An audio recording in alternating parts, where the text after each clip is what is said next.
وتعالى وحده، والصلاة والسلام على محمد الذي لا نبي بعده. أما بعد فأعوذ بالله من الشيطان الرجيم. بسم الله الرحمن الرحيم.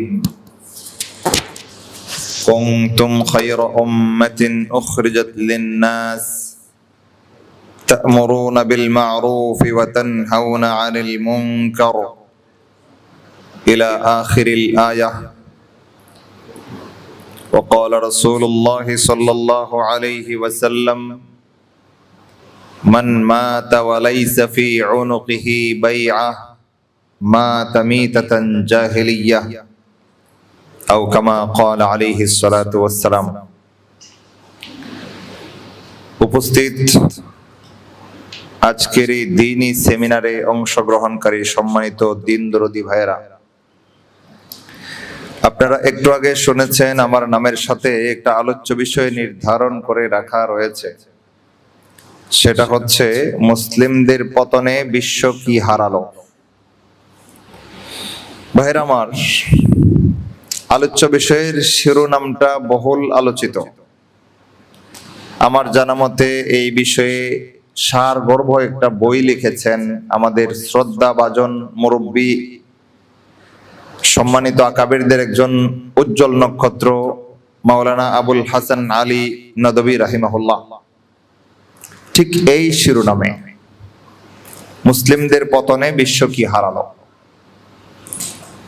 আবার এটাকে আরো সুন্দরভাবে, আরো গোছালোভাবে উপস্থাপন করেছেন আদিব হুজুর খ্যাত, আমাদের সবার শ্রদ্ধার পাত্র, ভালোবাসার পাত্র একজন প্রবীণ আলেমে দ্বীন মাওলানা আবু তাহের মিসবাহ হাফিজাহুল্লাহ। তিনি আরো সুন্দরভাবে অনুবাদ করেছেন, গুছিয়েছেন, নাম দিয়েছেন মুসলমানদের পতনে বিশ্বের কি ক্ষতি হলো। এই দুই নামের যে কোনো এক নামে যে বইটা পাওয়া যায় বাজারে, আমি আলোচনার শুরুতেই সবার কাছে অনুরোধ করব, সৈয়দ আবুল হাসান আলী নদভী রাহিমাহুল্লাহর লিখিত এই কিতাবখানা সবাই পড়ার চেষ্টা করবেন। পারবেন তো ইনশাআল্লাহ? আল্লাহ রাব্বুল আলামিন তৌফিক দান করেন। সেখানে বিস্তর আলোচনা রয়েছে। আজকের এই পরিসরে আসলে এত লম্বা আলোচনার সুযোগ নাই, আর এটা সুযোগ হয়ও না। একটা সেমিনার নির্দিষ্ট সময়ের ভিতরে হয়, সেখানে সময় বাধা থাকে। একটু সময় হেরফের হলে শিডিউল নষ্ট হয়ে যায়। সেজন্য আমাদের যদি আজকের আলোচ্য বিষয়ের আলোচনার সময়ের জন্য আমাদেরকে 1 ঘন্টা সময় বরাদ্দ করা থাকে, তাহলে 2:30 থেকে সময় ধরলে 3:30 পর্যন্ত আমরা আলোচনা করতে পারছি, শুনতে পারছি। এর বেশি আলোচনা করা যাবে না। সেজন্য বক্ষমান আলোচ্য বিষয়ে আমরা বিস্তারিত আলোচনা করব না, তবে মৌলিক কিছু পয়েন্ট আমরা আলোচনা করার চেষ্টা করব, যাতে করে আলোচ্য বিষয়টা আমাদের বুঝে আসে। বিষয়ের 2টা অংশ। প্রথম অংশ হচ্ছে মুসলিমদের পতনে, এটা প্রথম অংশ। আর দ্বিতীয় অংশ হচ্ছে বিশ্ব কি হারালো বা বিশ্বের কি ক্ষতি হলো, যেটাই বলেন। এই 2টা অংশ, সারা পৃথিবীবাসীর কি ক্ষতি হলো, সারা পৃথিবীবাসী ইসলামের পতনে, মুসলমান জাতির পতনে কিভাবে ক্ষতিগ্রস্ত হলো, এটা দ্বিতীয় বিষয়। প্রথম বিষয়টা হচ্ছে মুসলিম জাতির পতন। তো পতন বলতে এখানে কি বোঝানো হয়েছে, এই বিষয়ের আলোচনায় যদি যাই, তাহলে আমার কাছে মনে হচ্ছে আলোচ্য বিষয়ের অধিক সময়টা আমরা প্রথম অংশেই ব্যয় করতে হবে। অর্থাৎ গাছের পরিমাণটা যতটুকু না বড়, তার শিকড় তার চাইতে বড়। যদি মুসলিম জাতির উত্থান আর পতন সম্পর্কে আমাদের সম্যক ধারণা না থাকে, তাহলে পতনে কি ক্ষতি হলো বা লাভ হলো সেটা আমরা শুনলেও বুঝতে পারবো না। এজন্য আমরা আলোচ্য বিষয়ের দ্বিতীয় অংশে পরে আলোকপাত করব ইনশাআল্লাহ। প্রথম অংশটা আমরা বিতাফসিল অল্প বিস্তর ভাবে হলেও বোঝার চেষ্টা করব। আল্লাহ রাব্বুল আলামিন তৌফিক দান করেন।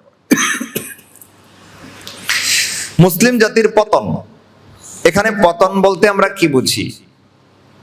অধপতন, রাষ্ট্রীয় পতন, অথবা বৈশ্বিক শাসন ব্যবস্থার পতন।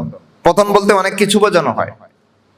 আমাদের প্রথমেই বুঝতে হবে এখানে পতন বলতে বোঝানো হচ্ছে সারা বিশ্বের রাজত্ব থেকে মুসলিম জাতির বিলুপ্ত হয়ে যাওয়াটা বোঝানো হয়েছে। মুসলিম জাতি সারা পৃথিবীতে রাজত্ব করতে এসেছে, নেতৃত্ব দিতে এসেছে, কারো নেতৃত্বে থাকতে আসেনি। মুসলিম জাতি শাসক জাতি, শাসিত জাতি নয়। তো শাসক জাতি শাসক হিসেবে আবির্ভূত হয়েছে, শাসক হিসেবেই সারা পৃথিবীতে রাজত্ব করেছে মুসলিম জাতি। সেই রাজত্বের আসন থেকে ছিটকে পড়েছে বর্তমানে। আমরা সারা পৃথিবীতে প্রতিটা ভূখণ্ডে যদি তাকাই, শুধু একটা ভূখণ্ডে নামমাত্র কিছুটা ছাড়া সারা পৃথিবীর সব ভূখণ্ড থেকে ইসলামের রাষ্ট্র ক্ষমতাকে বা রাষ্ট্র ব্যবস্থাপনায় ইসলাম প্রতিষ্ঠার বিষয়টাকে শুধু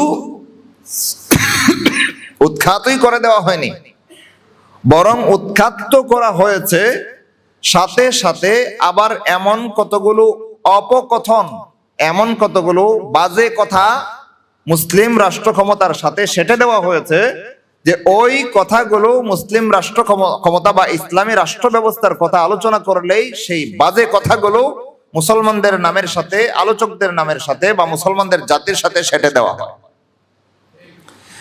কথাটা জানি না বুঝাইতে পেরেছি কিনা, আমি আরেকটু খুলে বলে দিই। আজকের দুনিয়ায় এমন বহু কাফেরদের ডিম ফুটা বাচ্চা মুসলমান রয়েছে। কথাটা মনে একটু কড়া হয়ে গেছে না? এর চাইতে সুন্দর সাবলীল ভাবে বলার ভাষা আমার কাছে নাই। আল্লাহ যদি তাদেরকে ফামাসালুহু কামাসালিল কালব বলেছেন, তাদের উদাহরণ আল্লাহর কাছে কুকুরের মতো, আমি এর চাইতে ভালো কি বলবো ভাই? আল্লাহ রাব্বুল আলামিন বিশ্ব সৃষ্টিকর্তা, বিশ্বের পালনকর্তা, তিনি কোরআনে পরিষ্কার বলেছেন উলাইকা কাল আনাম, এরা চতুষ্পদ জন্তুর মতো, বালহুম আদাল, চতুষ্পদ জন্তুর চাইতে ওই কাফের মুশরিকরা আরো নিকৃষ্ট। তা আমি এদেরকে আর কতটুকু সম্মান দিয়ে কথা বলতে পারবো? কাফের মুশরিকদেরকে সম্মান দেওয়ার শিক্ষা না আল্লাহ দিয়েছেন না রাসূল দিয়েছেন? হ্যাঁ, ওয়াল ইজ্জাতু লিল্লাহি ওয়াল মুসলিমিন, আল ইজ্জাতু লিল্লাহি ওয়া লিরাসূলিহি ওয়া লিল মুমিনিন, পড়েন সূরা তাওবা, পরিষ্কার শিক্ষা আছে। জমিনে বসবাস করা কালীন সময়ে কারো যদি ইজ্জত পাওয়ার হক থাইকা থাকে আর মালিক দিয়ে থাকেন, একমাত্র আল্লাহর রাসূলকে আর রাসূলের অনুসারীদেরকে আল্লাহ দান করেছেন। সম্মান পাওয়ার হকদার কেউ থাকলে জমিনে একমাত্র মুসলমান জাতি, অন্য কোনো জাতি নয়। সুতরাং বেঈমান কাফেরদেরকে সম্মান করার দায়িত্ব কোনো মুসলমানের নাই। যদি করতে যায় বেশি উদারতা দেখায়া, বুঝতে হবে সে ইসলামের গণ্ডির বাইরে গিয়া বেঈমানদের মনোতুষ্টি করছে। এটা উদারতা না, এটা নিফাক। কোন বেঈমানকে কেউ যদি তেলবাজি করতে যায়, কোন কাফের মুশরিকরে কেউ যদি সম্মান দিতে যায় আর এটাকে উদারতা নাম দেয়, বুঝতে হবে মস্তিষ্ক বিকৃত হয়েছে, আকীদা মানহাজ বিনষ্ট হয়েছে, বিশুদ্ধ আকীদা থেকে ছিটকে পড়েছে, অথবা শয়তানের দোসর। যদি অজ্ঞতার কারণে এটা করে থাকে তাহলে আমরা বলবো বিশুদ্ধ আকীদা মানহাজ থেকে চরমভাবে ছিটকে পড়েছে। আর যদি বেঈমানদের কুশিক্ষা মাথায় ধারণ করে ইমানদার বেঈমান নির্বিশেষে সবাইকে এক পাল্লায় তোলার অপচেষ্টায় নিয়োজিত থাকে, আমরা বলবো শয়তানের দোসর। সেটা আলোচ্য বিষয় নয়, ওদিকে যাব না। আকীদা মানহাজের একটা বিষয়, এজন্য বললাম। মূল কথায় যাই। তাইলে ইজ্জত সম্মান এর মালিকানা কার জমিনে ভাই? একমাত্র আল্লাহর রাসূল আর রাসূলের অনুসারী মুসলমান সম্প্রদায়। এখানে জমিনে থাকতে হলে আল্লাহর পক্ষ থেকে যদি কেউ ইজ্জত আশা করে, রাসূলের উম্মত হতে হবে। রাসূলের উম্মতের বাইরে থাকা কোন লোকের পক্ষে ইজ্জতের দাবি করার অধিকার নাই। এবার মূল কথায় যাই। আজকের দুনিয়ায় ইসলামী রাষ্ট্র ব্যবস্থা বা মুসলিম শাসন ব্যবস্থা প্রতিষ্ঠা করা তো দূরের কথা, এই কথাটা মুখ থেকে উচ্চারণ করলে কাফের বেঈমানরা সারা দুনিয়ায় হুলস্থুল কাণ্ড শুরু করে দেয়, হাউকাউ শুরু করে দেয়, জঙ্গি জঙ্গি জঙ্গি জঙ্গি। কয় কি কয় না? আমাদের আজকে বুঝতে হবে, যেই কথা আল্লাহ শিক্ষা দিয়েছেন ওটাকে কেউ যদি জঙ্গি বলে কটাক্ষ করতে চায়, যেই শিক্ষা রাসূল দিয়েছেন ওই শিক্ষাকে কেউ যদি অপশব্দ দিয়া কালারিং করতে চায়, আমাদের বুঝতে হবে এর বিধানটাকে, শরীয়তের ব্যাপারে কি ফয়সালা দিয়েছে জানার দরকার আছে না নাই? এই কথাগুলো বলিষ্ঠ আওয়াজে সুচ্চার ভাবে আলোচনা না হওয়ার কারণে আজকে অবস্থা এমন ধারণ করেছে যে তাওহীদের কালেমা লা ইলাহা ইল্লাল্লাহ খচিত পতাকাকে, ঈমানের কালেমা লা ইলাহা ইল্লাল্লাহ মুহাম্মাদুর রাসূলুল্লাহ, এই দুই সাক্ষীবানের মহান দুই সাক্ষীবানে, যে দুই সাক্ষীবানে ছাড়া কেউ ঈমানদার হতে পারে না, সেই ঈমানের কালেমা খচিত পতাকাকে আজকাল জঙ্গিদের লক্ষণ বলা হচ্ছে। সাহস কত বড়!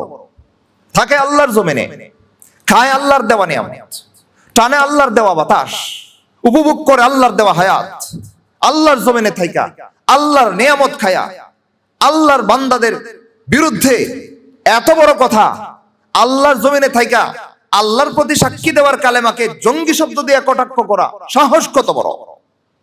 এই সাহস এমনি হয় নাই, আমাদের কাপুরুষতা তাদের সাহস বাড়িয়ে দিয়েছে। মুসলমান কাপুরুষের জাতি না।